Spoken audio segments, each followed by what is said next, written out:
And my daughter just isn't demonstrating the same enthusiasm that her older brother does. And you try to suss out like the nature nurture question, because I feel like I'm doing the same inputs, Right. but I'm getting different results, and it leads you to wonder.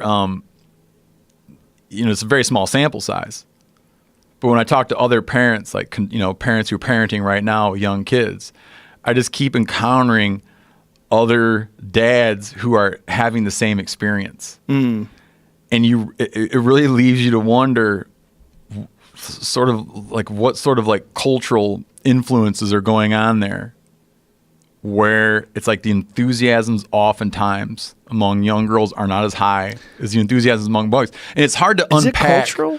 I don't know. It's hard to unpack everything. Yeah, that's my question. Is like I'll never. I don't know. Age. How old's your kids? Well, the two I'm talking about are 8 and 5. Yeah, man, I don't know how much culture plays a part. I know. I really think that it's obviously in my small sample group, an 8-year-old and a 10-year-old for the youngest kids. The 8-year-old fucking loves it. They're both girls. The 10-year-old, she's like, whatever. Yeah. You know, if I try to wake her up, take her fishing, she'd be like, leave me alone. Yeah. I'm going back to sleep. I'm sure there are parents out there who, I haven't met them yet. Maybe they're out there where they have like a boy and a girl, and the girl's super fired up and the boy's not. Maybe it happens. I guarantee it. There's Jamie and I were just talking about this yesterday because I was watching this video of these.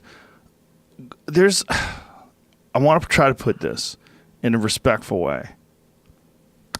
I think and I'm sure you're aware of this. There's people that are in the hunting world, the outdoor industry, that I think are in it because it's a good avenue to get attention if you're like a hot chick. Yeah. If you're a hot chick and you wear pink and you go out and shoot things, you take all these grip and grins with deer and like this, you're gonna get a lot of likes. Yeah, because it's like imagine the male perspective on it. Yeah. It's like, here's the woman who has everything. Exactly. And she likes to hunt. Yeah, she's hot and she likes to hunt. And there's quite a few of them. And I was telling Jamie, it's a weird world because part of me, I don't want to be a sexist. I don't want to look at these girls and I don't look at a guy who hunts and who wants to be a part of the outdoor industry and go, oh, this guy is just doing this because he thinks this is his avenue for fame and success. I think, well, here's a guy who really likes to hunt and he realizes there's people like Steve Rinella and John Dudley out there and these famous hunters. Man, I want to be a famous hunter. How do I do it? How do I go? Well, I'm going to just start taking Instagram pictures and say a lot of the same shit that they say and sort of, put myself into the cultural norm. I don't think like that with girls. You're like, you just want to have men like you. Not all of them. Not all of them. A lot of them I think are super legit. A lot of them are, but there's unquestionably this added element in that world.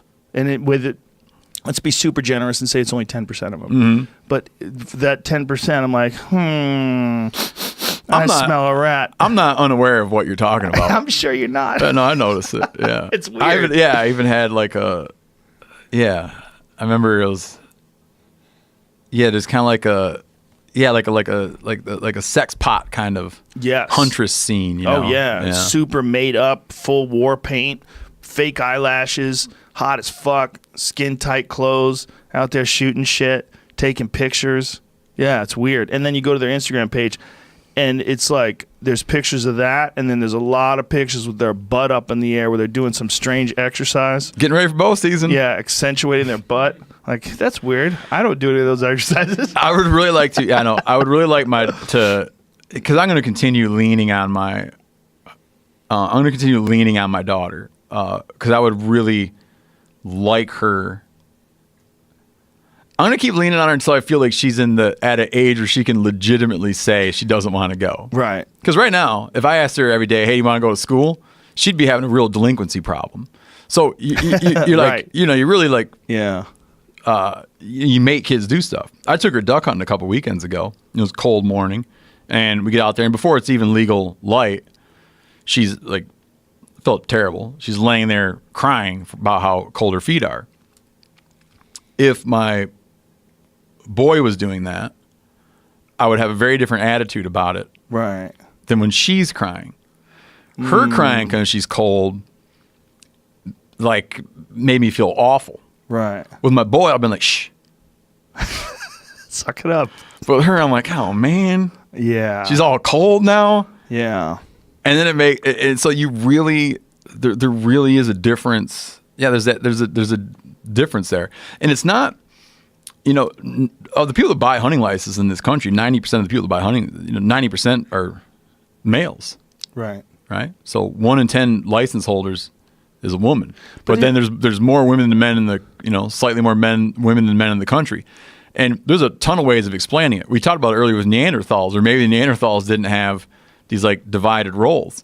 But in all the hunter-gatherer cultures, it's very normal to see a division of labor here, and to have like that men were out hunting and women were not. There's a bunch of explanations for that. Like people were tied to being home to care for small children, and couldn't afford that risk. Right? Do they vary? Are there some women that go out with the hunting parties? If it is, the minute you say no, someone's going to point out to some variation. But in your experience, you've done several of these trips to these remote jungles. Oh yeah, but that's just such a small thing. I mean, you get rather than looking at personal experience, just like from kind of exploring the literature and reading about historic accounts and what people found and what people do. It is very much the norm. It is very much the norm that hunting was, patrilineal descent activity, and all these cultures you go to, like the cult of the hunter is like a male sort of cult. But the factors that made it that way, okay, you have to assume it comes from some kind of practical factor, right? The factors that made it that way aren't there anymore. And like I said, it's a difficult thing to unpack. If it winds up being that if I have 2 boys and 1 girl, if it winds up being that both boys become avid hunters and fishermen, and somehow my daughter does not, I'll probably view it as some bit of a personal failure, though I'll never know what really was going on. Like I said, it's hard to like unload it. I wish I could have 100 children, like 50 girls and 50 boys, and have a bigger sample size.